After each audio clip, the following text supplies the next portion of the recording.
Good morning বন্ধুরা, কেমন আছো তোমরা সবাই? নিশ্চয়ই ভালো আছো, আমিও ভালো আছি। আর আজকে হলো বৃহস্পতিবার, এখন সকাল 6:30 বাজে। আমরা তো মন্দারমণিতে আছি। আজকে আমাদের চলে যাওয়ার দিন, একটু পর বেরিয়ে যাব। তো তার আগেই সমুদ্রের ধারে একটু ঘোরাফেরা করে নিই। রাতের বেলা ভালোই ঘুম হয়েছে, কালকে সারাদিন যা লাফালাফি জাপাজাপি হয়েছে, রাতের বেলা তো ঘুম ভালোই হবে। হ্যাঁ, তোর বাবা একাই বসে রয়েছে, সেরকম একটা লোকজন নেই। রাতের বেলা তো সেরকম একটা লোকজন দেখিনি, সকালেও দেখছি ফাঁকা ফাঁকা। ওল্ড দীঘা নিউ দীঘায় আবার লোকজন বেশি থাকে। ওরা কি সবাই ঘুমাচ্ছে? তো চলো। হ্যাঁ, তোর বাবার চোখেও ঘুম। সবাই আমরা জোর করে ঘুম থেকে উঠেছি, আর একটু ঘুমালে ভালো হতো এরকম।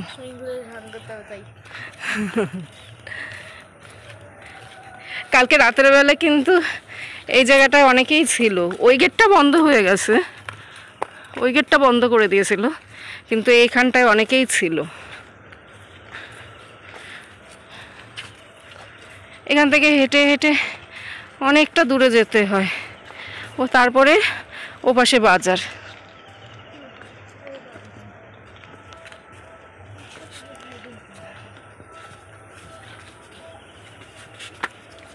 একটু বসার জায়গা থাকলে ভালো হতো। আমরা আবার ডাব খেলাম, আমি একটুখানি খেয়েছি, কৃপা জোর করে দিল। কিছুই তো খেতে ইচ্ছে করছে না সকালবেলা। আমার বর ডাবের জল খেতে খুব ভালোবাসে, আর সকালবেলা ডাবের জল খাওয়া তো ভালো, একদম স্বাস্থ্যসম্মত খাবার। এবার এসে আর ঝিনুক কোরানো হয়নি। ওটা কি কাঁকড়া? ছোট্ট একটা কাঁকড়া, লাল কাঁকড়া দেখেছিলাম না, সেই আমাদের পায়ের শব্দ পেলেই ওরা চলে যেত, গর্তের মধ্যে ঢুকে যেত, তাই না রে? হ্যাঁ, কি ছোট ছোট। হ্যাঁ দেখ, পিঁপড়ের মতো। কাঁকড়া যে এত ছোট হয় সে তো জানতাম না, একদম পিঁপড়ের মতো ছোট ছোট। এই চলো ওইখান থেকে ওই বাজারের ওদিকটাতে যাই নাকি? অর্জুন সমুদ্রের জলে পা ভেজাতে গেল, ওর বাবা দিদি কেউ আসবে না, তারা এখন কেউ পা ভেজাবে না। আমিও ভেজাবো না, আমি তো একটু দূরে দাঁড়িয়ে আছি। অর্জুন একা একা ভয়ও পাচ্ছে, কেউ এখন স্নান টান করছে না তো, ওই জন্য একটু ভয় পাচ্ছে। ও বাবা যাস না আর।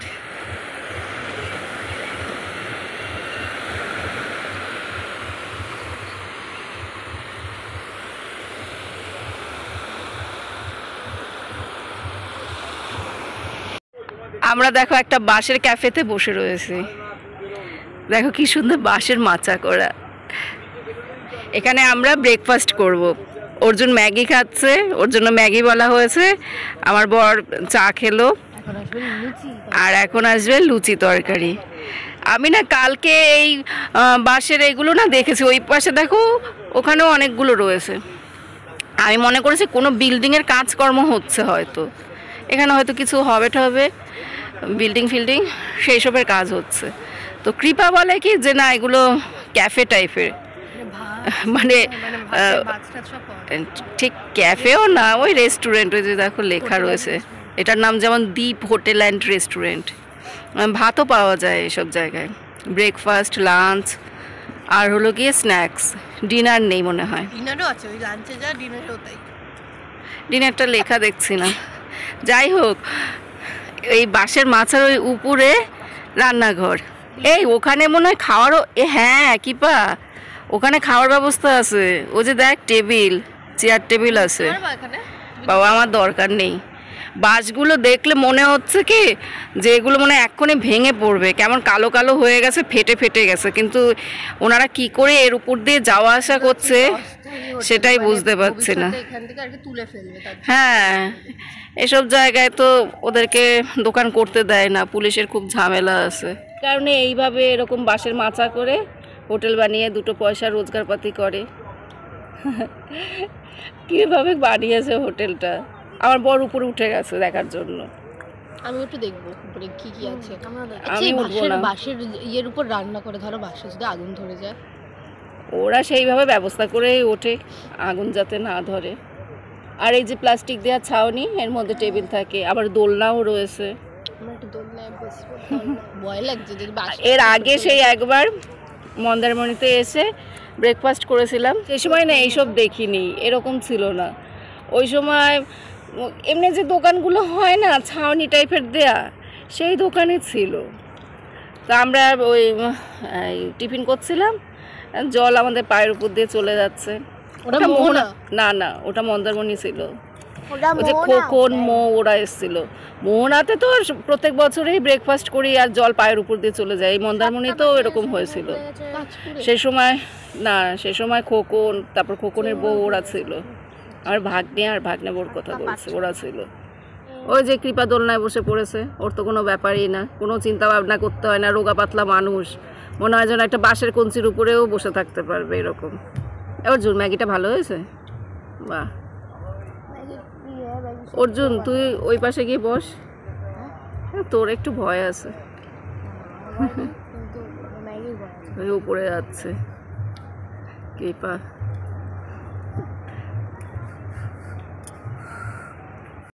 ওই যে দেখো বাঁশের মাচা, ওখানেও বসার জায়গা রয়েছে। ওই যে চেয়ার, এই সিঁড়ি দিয়ে উঠে এখানে। চল চল কৃপা, আয়, হাঁটা দে। কি সুন্দর ব্যবস্থা, বাঁশের মাচা বানিয়ে পাহাড়িরা সেই ঘর করে থাকতো।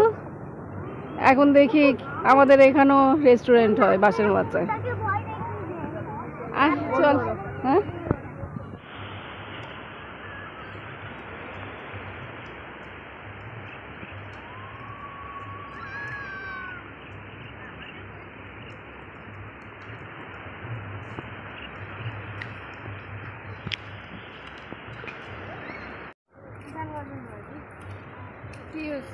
ওই রাজীব কাকুর ওরাও করে গেছে, তাই বলছে। তিনজন সুইমিং কস্টিউম পরে পুলে নামার জন্য একদম রেডি। আমি আর কৃপা, অর্জুন, আমরা তিনজন চলে যাচ্ছি। অর্জুন তো সারাদিনই ওই পুলে থাকতে চায়। সে ভোর রাতে একবার ঘুম থেকে উঠে জানলা দিয়ে পুলের দিকে দেখি তাকিয়ে রয়েছে। কি দেখছিলিস ভোর রাত? হ্যাঁ, কটায় ঘুমিয়েছে? তখন 3:10 বাজে। না না, ওর এমনিই ঘুম ভেঙে গেছে। তারপরে ও ওই জানলার কাছে গিয়ে দেখে কি পর্দা সরিয়ে পুলের দিকে তাকিয়ে রয়েছে। আমি আবার জিজ্ঞেস করলাম, কি রে, অন্ধকার না? বলে হ্যাঁ অন্ধকার। অর্জুন নেমে পড়েছে আর কৃপা নামবো করছে। ওরে অর্জুন, তোর হেভি সাহস। কালকে আমি 3-4 ঘন্টা এখানে ছিলাম, তাও এখন কেমন যেন ভয় ভয় লাগছে। হ্যাঁ, মনে হয় বাকিরা সবাই যদি নামতো তারপর আমি আস্তে আস্তে নামতাম। আমার এখন একা একা নামতে কেমন যেন লাগছে। ওই দেখো ছেলে কোথায় চলে গেছে। ওই দিকটা কিন্তু একটু সামান্য গভীর আছে, ওই পেছনের দিকটা। গতকাল আমরা সবাই জলের মধ্যে এত লম্ফঝম্প করেছি, আজকে আর শরীর চলছে না, কেমন জানি ঝিমুনি ঝিমুনি লাগছে। সবারই দেখছি একই অবস্থা। কিন্তু আজকে আমরা সবাই বাড়ি চলে যাব, ওই জন্য কিছুক্ষণ সময়ের জন্য পুলে স্নান করে নিচ্ছি। আমি যে পাড়ায় থাকি সেই পাড়ায় কিন্তু একটা সুইমিং পুল আছে, কিন্তু সেখানে বাচ্চাদেরকে সাঁতার শেখানো হয়। অর্জুনকে অনেকবার বলেছিলাম ওখানে সাঁতার শেখার জন্য, কিন্তু অর্জুন যাবে না। সকালবেলা ঘুম থেকে উঠে যেতে হয় তো, ওই কারণে। আমার সাথে যারা এসছে তাদের মধ্যে কেউ কেউ সাঁতার জানে, তো তাদের সাঁতার কাটা দেখে আমার আবার ইচ্ছে হলো যে আমিও সাঁতার শিখবো। তারপর আমিও ওদের দেখা দেখি সাঁতার কাটার চেষ্টা করলাম। তারপর আমার বর বলল যে তোমার 1-2 সাঁতার ঠিকঠাক মতো হচ্ছে, তুমি যদি প্রত্যেকদিন চেষ্টা করতে তাহলে সাঁতার শিখতে পারতে। তো সেই কথা শুনে আমি আবার একটু উৎসাহ পেলাম। খুব বেশিক্ষণ সময় সাঁতার কাটতে পারিনি, বারবার ডুবে যাচ্ছিলাম তো, আর জল খেয়ে নিয়েছে অনেকটা। এবার জল খাওয়া হয়ে গেলে না আর সেইভাবে সাঁতার কাটা যায় না। একটা সাঁতার হয় কি হয় না, এর মধ্যে আমি 10 বার মনে হয় ডুবে জল খেয়ে নেই 5 লিটার।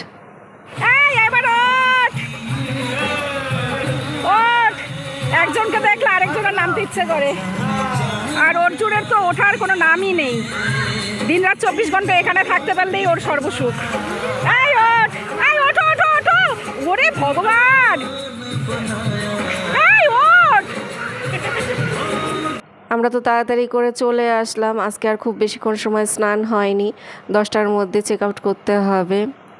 স্নান করে রেডি হলাম আর ব্যাগপত্র আগেই গুছিয়ে রেখেছিলাম। ঘুরতে আমরা অনেকেই পছন্দ করি, কিন্তু অনেক সময় দেখা যায় ঘুরতে গিয়ে বিভিন্ন কারণে আমরা ঠিকঠাক মতো আনন্দ করতে পারি না, কিন্তু আমাদের সাথে সেরকমটা খুব কমই হয়। আমরা যখন যেখানে ঘুরতে যাই বা কোনো পিকনিক হোক, গেট টুগেদার হোক, যাই হোক না কেন, আমরা সবাই যখন একসাথে হই তখন খুব মজা করি। খারাপ হোটেলে যখন থাকি সেই সময়ও আমাদের খুব মজা হয়, ভালো হোটেলেও যখন থাকি তখনও খুব মজা করি। আর এই পুরোটাই সম্ভব হয় আমার হাজব্যান্ডের জন্য।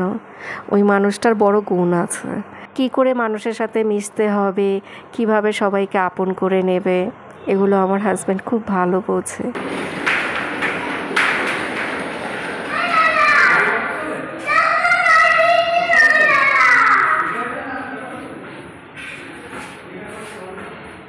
বাই, আবার আসবেন। হ্যাঁ, আবার আসবেন। ব্যাগ বাক্স প্যাটরা নিয়ে হোটেল থেকে বেরিয়ে যাচ্ছি। এবার জানো তো আমাদের না অনেক ব্যাগ হয়েছিল, 4টে ব্যাগ হয়েছিল টোটাল। 3টে ব্যাগ হতো, কিন্তু লাস্টে একটা এক্সট্রা ব্যাগ হয়েছিল, কারণ অর্জুনের শরীরটা ভালো ছিল না, তো ওই জন্য না আমি প্রচুর ওষুধপত্র নিয়েছিলাম, তারপর এক্সট্রা জামা কাপড়ও নেওয়া হয়েছিল, যদি ও বমি করে এই জন্য আমি একটু বেশি বেশি জামা কাপড় নিয়ে এসেছিলাম, কিন্তু ও একবারও বমি করেনি। আমাদের হোটেলের উল্টো দিকে যে ছোট হোটেলটা ছিল, কালকে রাতে এখানে ভাত খেয়েছিলাম, আজকেও সকালবেলা আমরা এখানে ভাত খেলাম। ওদেরকে আগে থেকে বলে দিতে হয়, সাথে সাথে চাইলে পাওয়া যায় না, কারণ এই হোটেলটা সেইভাবে চলে না। একে তো এই রাস্তাটা খুব নিরিবিলি, তারপর উল্টো দিকে আবার অত বড় একটা হোটেল রয়েছে, ওই জন্য এই হোটেলটা খুব বেশি একটা চলে না। কালকে রাতেও তোমাদেরকে বলছিলাম যে এই হোটেল থেকে আমাদের খাওয়ার কথা ছিল না, কিন্তু আমাদের একটু সবার মায়া হলো, সেই জন্য এই হোটেল থেকেই আমরা ভাত খেলাম। আমি আবার ওনার সাথে গল্প গুজব করলাম, উনি বললে হ্যাঁ আমাদের সেরকম একটা চলে না, কিন্তু আমরা হোম ডেলিভারি দিয়ে থাকি বেশি, সেটাই আমাদের মেন ব্যবসা। এই অটোতে হবে? আমাদের ব্যাগই তো অনেকগুলো। হ্যাঁ, পিছনেতে মনে হচ্ছে 2জন। এই নে ধর। এই অটোটা কেমন যেন ছোটটাই, ওই জন্য আমাদের হয়নি। ওই যে দেখো একজন দাঁড়িয়ে যাচ্ছে, লাড্ডুদা দাঁড়িয়ে যাচ্ছে, আর ওই দেখো কৃপাকে তো দেখতেই পাবে না, ব্যাগে কৃপা চাপা পড়ে গেছে। আর মাঝখানে আমরা 3জন বসছি, মাঝখানে 4জন বসার কথা, কিন্তু 4জন বসা যাচ্ছে না। অর্জুনকে বললাম আমার কোলে আসতে, আসলো না, ঠাসাঠাসি হয়েছে। সামনে 2জন বসছে ড্রাইভারের সাথে। অটোয় করে তো আমরা সেই চাউলখোলা যাচ্ছিলাম, ওখান থেকে বাসে উঠবো, তো হাতে সময় রয়েছে, তো ওই জন্য এই মন্দারমণির মেন বিচে আসলাম। হ্যাঁ, এখন পেয়ারা মাখার কথা বলিস না। আর ওই যে দেখো সেই বাঁশের যে ছোট্ট ছোট্ট রেস্টুরেন্টগুলো, সেগুলো দেখো সব ওই যে জলের তলায়।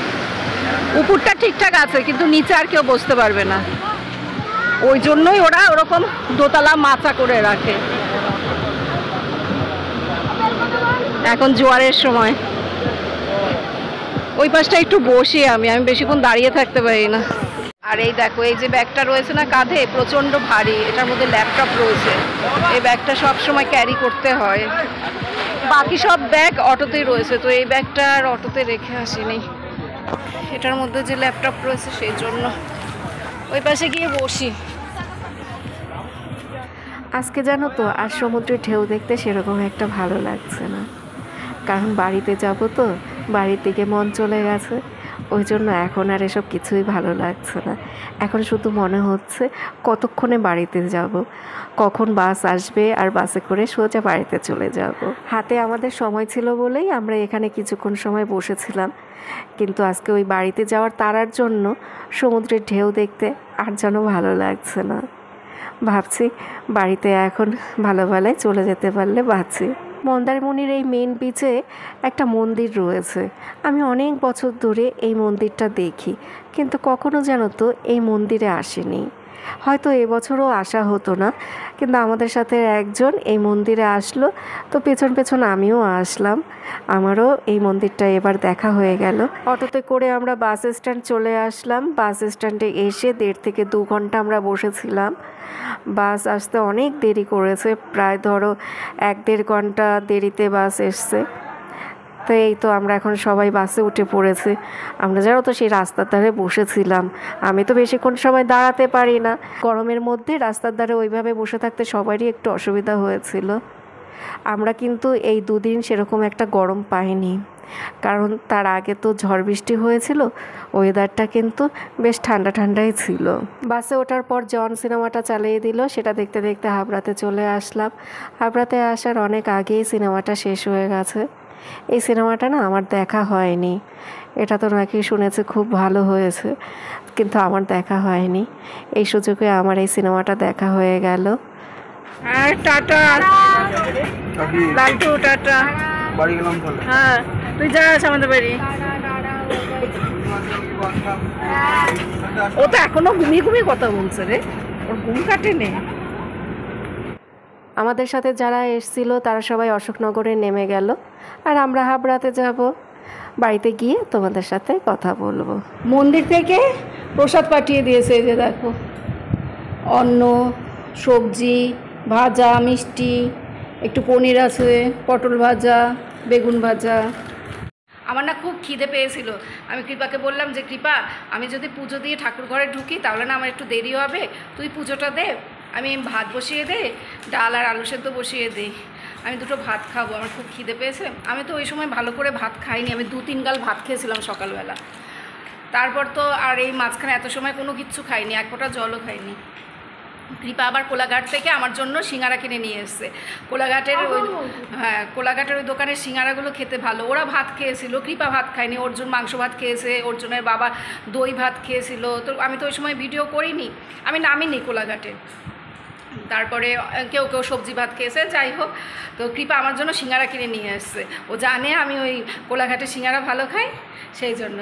তো সেই সিঙ্গারা খেলাম, বাড়িতে এসে হাত মুখ ধুয়ে তারপরে ওই একটা সিঙ্গারা খেলাম, তারপরে ভাত বসিয়ে দিয়েছে। তো ভাত বসিয়ে দেওয়ার পরেই এই প্রসাদের থালাটা এসছে। আমি মনে মনে ভাবছি আমার কি খিদে পেয়েছে, কখন যে ভাতটা হবে, এর মধ্যে দেখি প্রসাদের থালা চলে এসছে। হ্যাঁ, ঠাকুর আমার ডাক শুনতে পেয়েছে, তাড়াতাড়ি করে আমার জন্য প্রসাদের থালা পাঠিয়ে দিয়েছে। আমার ছোট ননদের দেওর এসেছিল কড়াই নিতে, বড় কড়াই। তো বড় কড়াই আমার একটা আমিষের আছে, একটা নিরামিষের রয়েছে। তো মাঝে মধ্যে ওরা ওই কড়াই 2টো নেয়, ওদের বাড়িতে যখন দরকার হয় সেই সময় কড়াই 2টো নেয়। তো এই আমরা যখন ঢুকলাম তখনই সাথে সাথে এসছে। আমি বললাম যে দেখো, আমি এখন দিতে পারবো না, আমি এখন কিছুতেই 3 তলার উপরে যেতে পারবো না। ওই 3 তলায় গিয়ে এখন ওই কড়াই বের করতে ইচ্ছা করে, ওটা সুন্দর করে একদম ঢাকা ঢোকা রয়েছে। ওই 3 তলায় গিয়ে তারপরে ওই কড়াই নামানো আমার পক্ষে এখন সম্ভব না। আমি বললাম কালকে সকালে আসো। ওরা আর কি কড়াই লাগবে সেটাও ও ভালো করে বলতে পারছে না, নিরামিষের কড়াই লাগবে না আমিষের কড়াই লাগবে সেটাও বলতে পারছে না, শুধু বলে কড়াই দাও, কড়াই দাও। ও একটু অ্যাবনর্মাল আছে। আমি বললাম তুমি বাড়িতে গিয়ে ছোটদিকে বলো যে ওরা একটু আগে বাইরের থেকে এসছে, এখন দিতে পারছে না, কালকে সকালে যেতে বলেছে। এই বলে তো পাঠিয়ে দিলাম। এখন আর 3 তলা যাওয়ার মতো শক্তি নেই, শরীর খুব খারাপ লাগছে। তাহলে বন্ধুরা, এখনকার মতো ব্লগ শেষ করে দিচ্ছি। এরপর থেকে তোমরা আবার সেই আমার বাড়ি ঘরের ব্লগ দেখতে পাবে। নাইটি পরে সারাদিন সংসারে টুকটাক কাজকর্ম চলবে, আর আমার বক বক চলবে। সেই আবার আগের লাইফে চলে যাব, থোর বুড়ি খাড়া বুড়ি থোর জীবনে আবার চলে আসব। তো কালকে থেকে তোমরা আবার সেই একই রকম ব্লগ দেখতে পাবে। মাঝখানে এই কদিন বেশ আমারও এন্টারটেইন হয়ে গেল, আর তোমরাও নিশ্চয়ই একটু একটু এন্টারটেইন হয়েছো। তাহলে চলো আজকের মতো টাটা, বাই বাই। সবাই ভালো থেকো, সুস্থ থেকো, সাবধানে থেকো। আবার আগামীকাল দেখা হবে।